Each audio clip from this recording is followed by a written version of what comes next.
Welcome to Chapter 3, Medical, Legal, and Ethical Issues.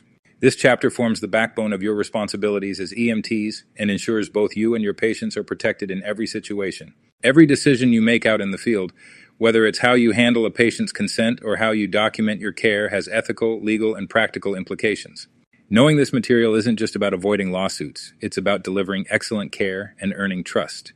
Throughout this lecture, think about times when you've seen EMTs or other healthcare providers navigating these issues. I'll present questions and scenarios to help you apply these concepts in the chapter, but bring these up with us in a live class or with coworkers who have experience in the field so you can think through some gray areas. Remember, sometimes you don't have a lot of time to consider your options, especially early on when you first decide whether to begin giving care or not. This slide highlights the competencies you'll develop as EMTs. They're about more than following rules. They're about applying legal, ethical, and professional principles to provide the best care possible. We'll cover these areas: how the EMS system operates, your legal obligations, and the ethics that guide every decision you make. Each of these plays a role in how you respond to real-life emergencies. For instance, think about arriving at the scene of a car accident where the driver refuses care. How do you know if they have the capacity to make that decision? And what if they lose consciousness later? These are the kinds of dilemmas we'll explore today. This slide summarizes the medical legal topics we'll explore, from consent to confidentiality, and even handling evidence at a crime scene. For example, you might encounter a DNR. It tells you not to attempt resuscitation, but it doesn't mean you stop all care. You'll still provide comfort measures like oxygen or pain relief. We'll cover exactly how to handle those situations. Let's start with the basic principle of emergency care: do no further harm. This means your goal is to stabilize the patient and improve their condition while following established protocols and standards. Legally, you're protected if you act in good faith, meaning your intent is to help and according to an appropriate standard of care, which is what another EMT with similar training would do in the same situation.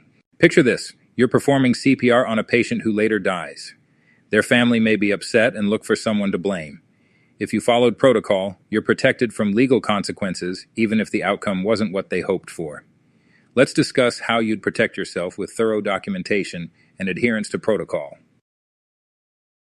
Consent is one of the most important legal concepts in EMS. You must have a patient's permission before providing care. Without it, you could face accusations of battery, even if your intentions are good. Let's break down the types of consent. Express consent is when a patient verbally or non-verbally agrees to care. For example, a patient might nod when you ask if you can take their blood pressure. Implied consent applies in emergencies when the patient can't give consent, for instance, someone who's unconscious after a car accident. Involuntary consent involves special situations, such as patients with severe mental illness or those in police custody. In these cases, you might need authorization from a legal guardian or law enforcement. Imagine you arrive at a scene where a patient is unconscious but wearing a medical alert bracelet. What kind of consent would apply here? How would you proceed? For express consent to be valid, it must be informed. This means you need to explain the treatment you're offering, any potential risks and benefits, and what could happen if they refuse care. Let's say a patient agrees to be transported but doesn't want you to apply a splint. You'd explain how the splint reduces the risk of further injury during transport, but if they still refuse, document their decision and proceed carefully. Implied consent is used when a patient can't make an informed decision, such as when they're unconscious or in shock. The law assumes they'd want life-saving treatment if they were able to consent. But be careful, implied consent doesn't mean you have free rein. Always try to get consent from a family member or legal representative if possible. Imagine you're called to a workplace where a man has collapsed. He's unconscious, but his coworkers say he complained of chest pain earlier. You start CPR. Later you find out he had a DNR order in his bag. Would you be protected under implied consent? Why or why not? Involuntary consent applies when patients are unable to make decisions for themselves due to mental illness, developmental delays, or being in a behavioral crisis. In these cases, you may need authorization from a guardian, conservator, or even law enforcement. Imagine responding to a scene where someone is having a severe psychiatric episode and resisting care. How do you ensure their safety and yours while respecting their rights? Understanding local statutes is critical here. Consent rules are different for patients under 18, as they usually can't make legal decisions. A parent or legal guardian must provide consent, but there are exceptions, like when minors are emancipated, married in the armed forces, or are themselves parents. In emergencies where a guardian isn't available, consent is implied. For instance, if a child is injured at school and the parents can't be reached, A teacher or principal might act in loco parentis, standing in for the parent to authorize care. Think about arriving at a sports event where a minor is injured and the coach asks you to provide care. Your understanding of consent in such scenarios ensures you're legally protected and the child gets timely care. It's also important to mention here that implied consent takes precedence over worrying about their age. If a child is unconscious and there's no parent or legal guardian to give expressed consent, don't withhold care while trying to get that. Just provide it on the assumption that a parent would want you to help if they were there to tell you. Forcible restraint is sometimes necessary when a patient is combative and poses a risk to themselves or others. While it is legally permissible, it must be done carefully and with proper authorization. Always consult medical control for guidance and, if possible, involve law enforcement to assist. Once restraints are applied, they should not be removed unless they pose a safety risk to the patient. In some cases, advanced life support providers may use chemical restraint if needed. The key is to ensure the patient is safe and secure while minimizing harm. Patients have the right to make decisions about their care, even if those decisions might lead to serious harm or even death. Conscious, alert adults with decision-making capacity can refuse or withdraw treatment at any time. As an EMT, your role is to respect their autonomy while ensuring they understand the implications of their choices. If a patient refuses treatment, it's essential to consult online medical control to confirm the refusal process is being handled appropriately. Thorough documentation is critical in these situations. Note the patient's condition, their responses to your explanations, and the steps you took to ensure they understood their decision. To assess decision-making capacity, repeat key questions to check for consistency in their answers. Observe their behavior for signs of confusion or delusion, as these can indicate they may not fully understand the consequences of their refusal. For example, a patient experiencing severe shock or under the influence of drugs may appear alert, but lack the ability to make an informed decision. In such cases, it's better to err on the side of caution, involve med control, and carefully document your observations and actions. These steps protect both the patient's rights and your legal responsibility as their provider. When managing a patient who refuses care, defensive practices are essential to protect both the patient and yourself. In most cases, providing treatment is more defensible than failing to treat. However, this does not mean you should compromise your safety. If a situation becomes unsafe, involve law enforcement to maintain control and ensure everyone's protection. Before leaving the scene, always take steps to encourage the patient to accept care. Explain the risks of refusing treatment and emphasize that they can call for assistance again if their condition worsens or they change their mind. If the patient still refuses, obtain a signed refusal form and whenever possible have a witness present. This could be a family member, bystander, or law enforcement officer. Document the interaction thoroughly, including the patient's condition, your recommendations, their decision, and any instructions you gave before leaving. For example, if a patient with chest pain refuses transport to the hospital, your documentation should clearly state their symptoms, your explanation of the risks, their decision to refuse care, and any advice you provided about seeking immediate medical attention if their condition worsens. This detailed record ensures clarity and protects you from potential legal challenges later. Confidentiality is one of the most fundamental principles in patient care. As an EMT, you are entrusted with sensitive information, including a patient's medical history, assessments, and treatments. This information must remain private, and sharing it without proper authorization can have serious legal consequences. However, there are specific exceptions where disclosure is permitted. These include situations where the patient signs a release allowing you to share their information, a legal subpoena requires you to provide the information, or the information is necessary for billing purposes. The Health Insurance Portability and Accountability Act establishes strict guidelines to protect patient privacy. It defines protected health information, or PHI, as any data that can identify a patient and relates to their medical condition or treatment. HIPAA violations can lead to significant civil or criminal penalties, so understanding these rules is crucial. Imagine treating a patient at a public event where bystanders are curious about what's happening. Even if people ask questions, you are legally and ethically obligated to maintain the patient's confidentiality. For example, instead of revealing the patient's medical details, you can say, "We're addressing a medical issue," and focus on providing care while protecting their privacy. By following these guidelines, you ensure compliance with the law and uphold the trust placed in you by your patients. In today's world, maintaining patient confidentiality extends beyond face-to-face interactions. It also applies to how information is shared in public and online spaces. With smartphones everywhere, the public may record or share images and videos of patients receiving care. As an EMT, your professional behavior must remain exemplary, both on and off duty, to uphold trust and confidentiality. Social media presents additional risks. Avoid sharing any posts that could identify your agency, such as those with logos, uniforms, or vehicles, unless you're an official spokesperson.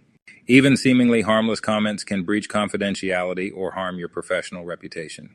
For example, posting a vague remark about a busy day with tough calls could be interpreted as discussing patient care, especially if paired with a location or recognizable details. The HIPAA protects all patient information, including what you obtain during medical treatment and any data that can identify the patient. Violating these protections, even unintentionally, can lead to severe penalties. Remember, free speech has limits, especially in healthcare. Actions like posting about patients on social media, even without names, can result in disciplinary action or legal consequences. Always approach public and online interactions with the same professionalism you demonstrate on duty. Advance directives are critical documents that provide instructions for medical care if a patient becomes unable to make decisions themselves. One of the most common examples is a Do Not Resuscitate Order, or DNR. A DNR allows you to withhold resuscitation efforts such as CPR, but it does not mean you stop all care. You are still responsible for providing comfort measures like oxygen, pain relief, and emotional support. Other types of advance directives include living wills and healthcare proxies. Living wills outline a patient's wishes for treatment. For example, if I were to have the choice between a Foley catheter and a bullet, I'll take the bullet. Healthcare proxies, or durable powers of attorney, designate someone to make medical decisions on their behalf. These documents ensure that patients' preferences are honored even when they cannot communicate them directly. For a DNR or similar directive to be valid, it must include key elements: a statement of the patient's medical condition, signatures from the patient or their legal guardian and a physician, and it must be current and not expired. If you ever encounter an advance directive and are unsure how to proceed, immediately contact mid-control for guidance. By following these protocols, you ensure the patient's wishes are respected while staying within the boundaries of the law.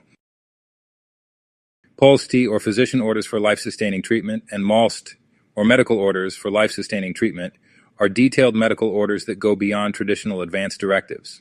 These documents outline specific life-sustaining interventions that are acceptable to the patient, such as intubation, ventilation, or feeding tubes. For example, a POLST form might state that the patient wishes to receive antibiotics and fluids but does not want aggressive resuscitation measures like CPR. These forms must be signed by an authorized healthcare provider to be valid. If you encounter one in the field and are unsure about its application, contact MedControl immediately for clarification. Healthcare proxies are another important tool in advanced care planning. A durable power of attorney for healthcare allows patients to appoint someone, called a surrogate, to make medical decisions on their behalf if they are unable to do so. This is common in hospice or home healthcare settings where patients may have ongoing complex medical needs. As with all advance directives, it's important to ensure these documents are current, properly completed, and reflect the patient's wishes. When in doubt, seek guidance from MedControl to ensure you follow the correct course of action while respecting the patient's preferences. Presumptive signs of death are indicators that suggest a patient has likely passed away, but they are not definitive. These signs include unresponsiveness to painful stimuli, the absence of a carotid pulse or heartbeat, and no detectable breath sounds or chest rise. Additionally, the absence of reflexes, such as deep tendon or eye reflexes, is another key indicator. Other signs include profound cyanosis, where the skin turns blue due to lack of oxygen, and a significantly lowered body temperature, suggesting the body is no longer regulating heat. It's important to remember that determining the official cause of death is the responsibility of a physician. As an EMT, your role is to recognize these presumptive signs and, if there is any doubt, initiate resuscitation and seek further guidance from MedControl. For instance, conditions like severe hypothermia or drug overdoses can mimic some of these signs, so a careful assessment is always necessary to ensure the patient receives appropriate care. Definitive signs of death are clear, unmistakable indicators that resuscitation is no longer appropriate. These include conditions like decapitation or the body being dismembered, which are incompatible with life. Other definitive signs include dependent lividity, where blood pools at the lowest point of the body, causing visible discoloration. Rigor mortis, the stiffening of the body's muscles, occurs between 2 and 12 hours after death. Algor mortis refers to the cooling of the body until it matches the ambient temperature, while putrefaction, or decomposition, typically begins 40 to 96 hours post-death. These physical changes are irreversible and confirm that life cannot be restored. However, as an EMT, it is crucial to document your findings thoroughly and, when required, notify the appropriate authorities, such as a medical examiner or coroner. While these signs clearly indicate death, your role is also to protect the scene, especially in cases of potential criminal activity or unexpected death, ensuring evidence is preserved for further investigation. There are specific situations where the medical examiner or coroner must be notified. These cases often involve unexpected, unexplained, or potentially suspicious circumstances surrounding a death. Notification is required when a patient is dead on arrival, also known as dead on scene. This also applies to deaths involving patients without prior medical care or where the attending physician cannot determine the cause of death. Other scenarios include cases of suicide, violent deaths, or suspected poisoning. Accidental deaths and those involving criminal activity also warrant immediate notification. For example, a car accident resulting in a fatality or a death occurring under suspicious circumstances at a home must be reported. Additionally, infant and child deaths always require notification due to the sensitive and often complex nature of these cases. In these situations, your role is to document everything thoroughly, avoid disturbing the scene, and provide the necessary information to the medical examiner. Protecting the integrity of the scene is critical, especially in cases involving potential criminal activity. Organ donation is a selfless act that can save lives, and as EMTs, we play an important role in the process. Organ donors often express their wishes through a donor card or a designation on their driver's license, which serves as evidence of their intent. Even when a patient is a registered donor, your primary responsibility is to save their life. The focus should remain on providing the best possible care and ensuring the patient's immediate needs are met. If the patient does not survive, maintaining oxygen supply and circulation becomes critical to preserve the viability of their organs for donation. This includes ensuring adequate ventilation and perfusion, as organs rely on a consistent oxygen supply to remain suitable for transplantation. Treat potential organ donors with the same professionalism and care as any other patient.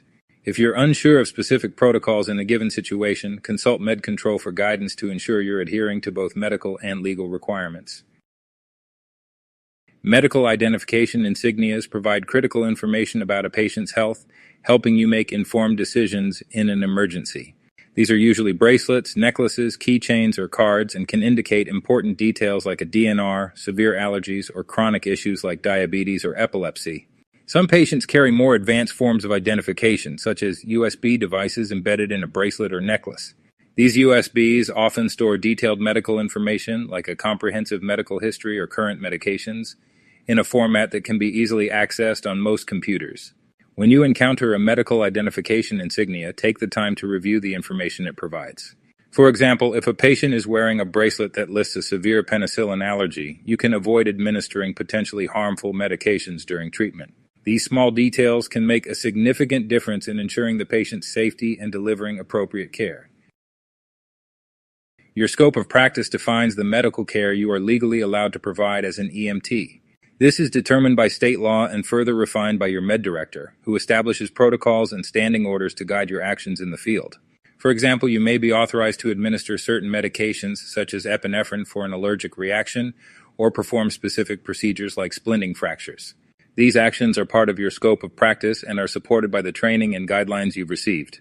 Operating outside your scope of practice carries significant legal risks. If you perform a procedure you are not trained or authorized to do, like attempting advanced airway management without certification, you could face negligence claims or even criminal charges.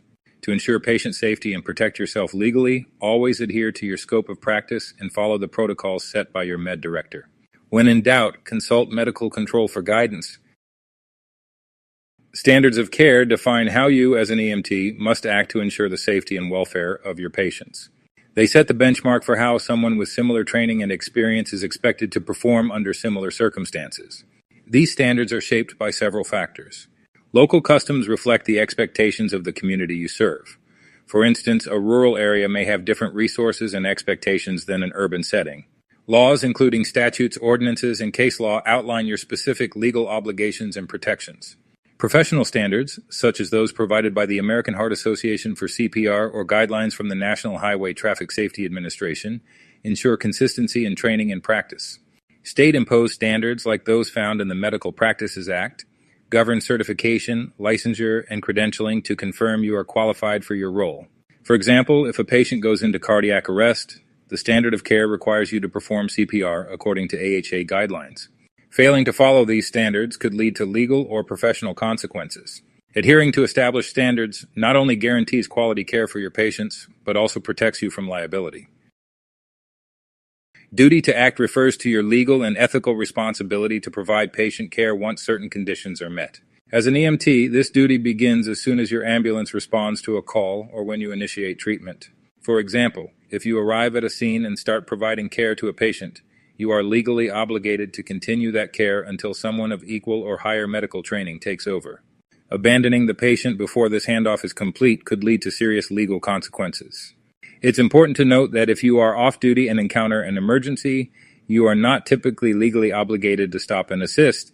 However, this can vary depending on local laws and policies, so it's important to be familiar with the regulations in your area.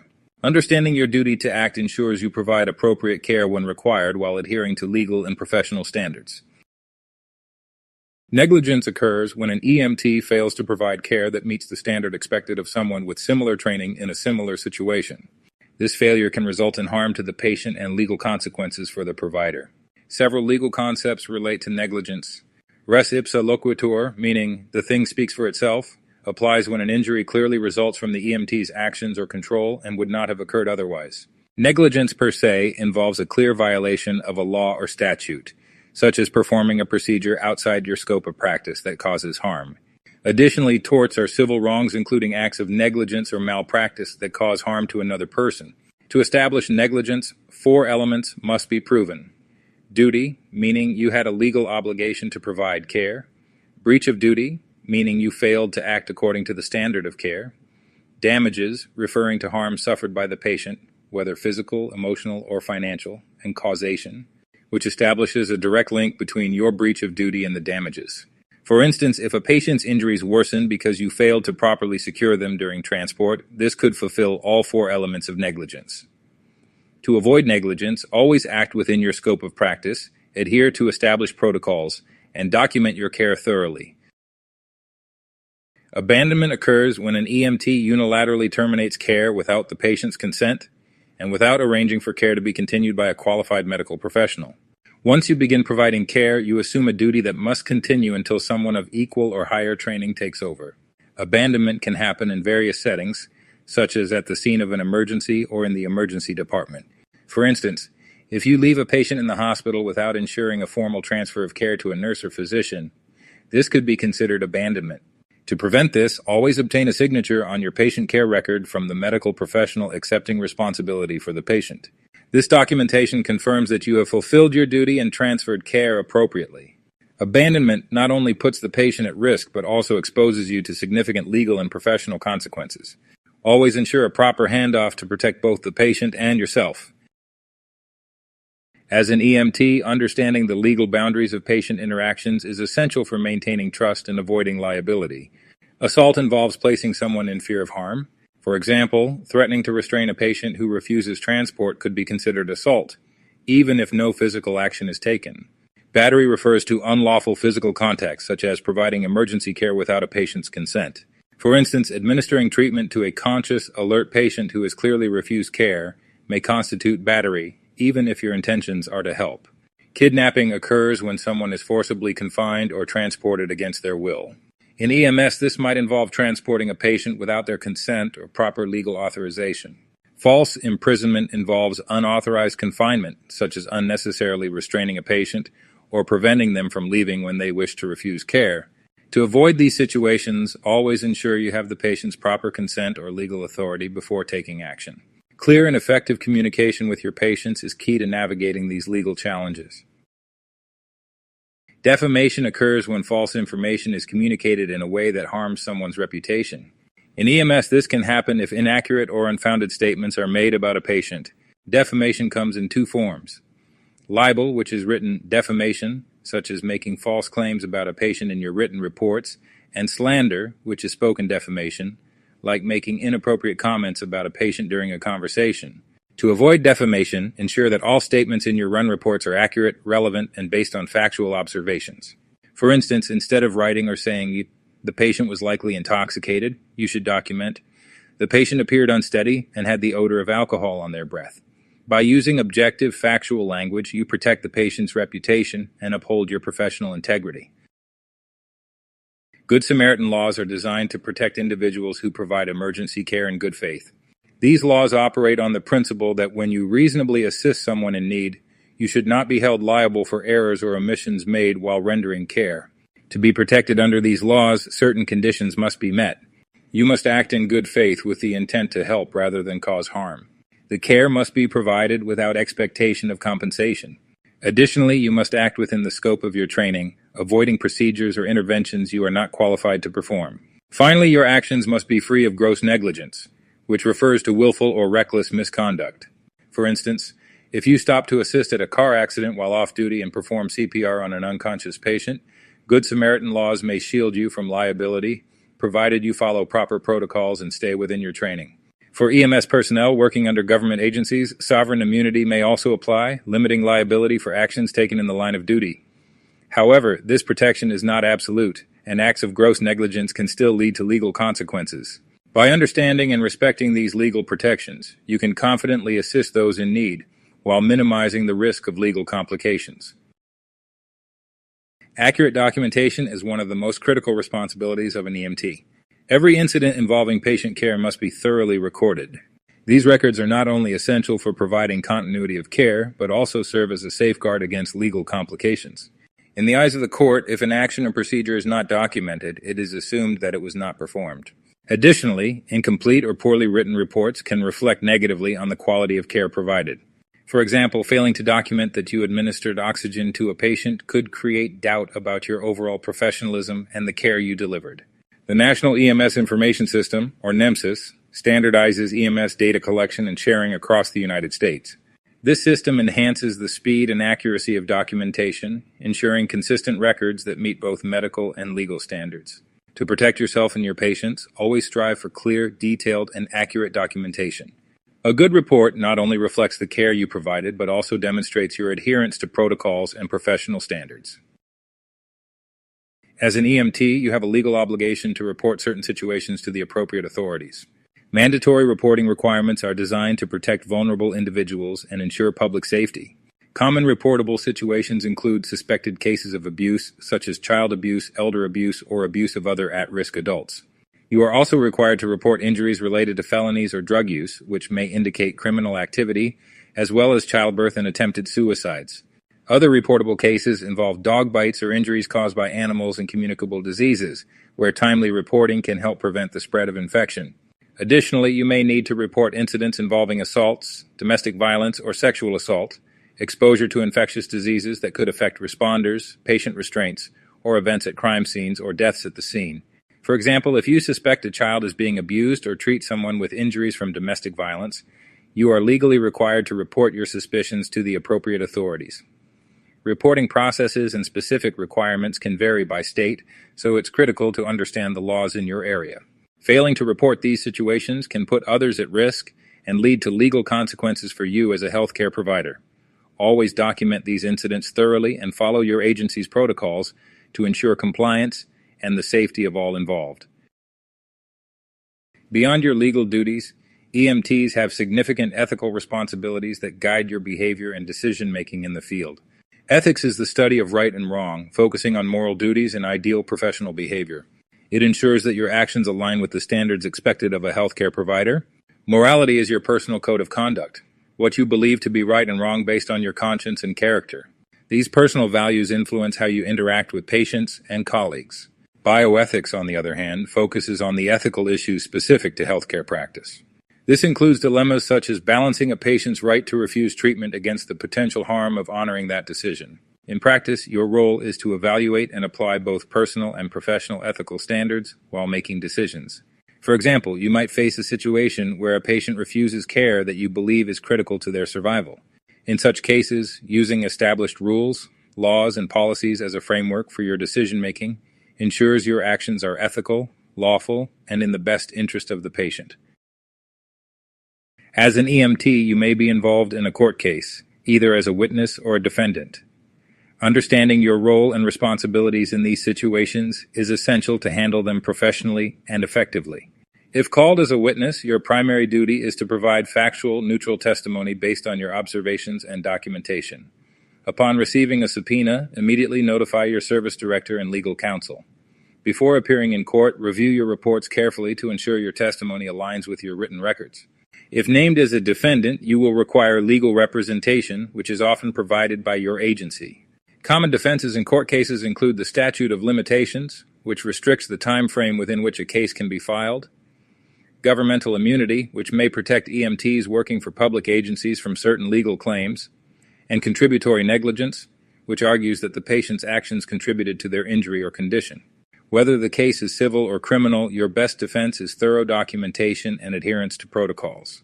Accurate records show that your actions were professional, appropriate, and aligned with established standards of care, providing strong evidence in your favor.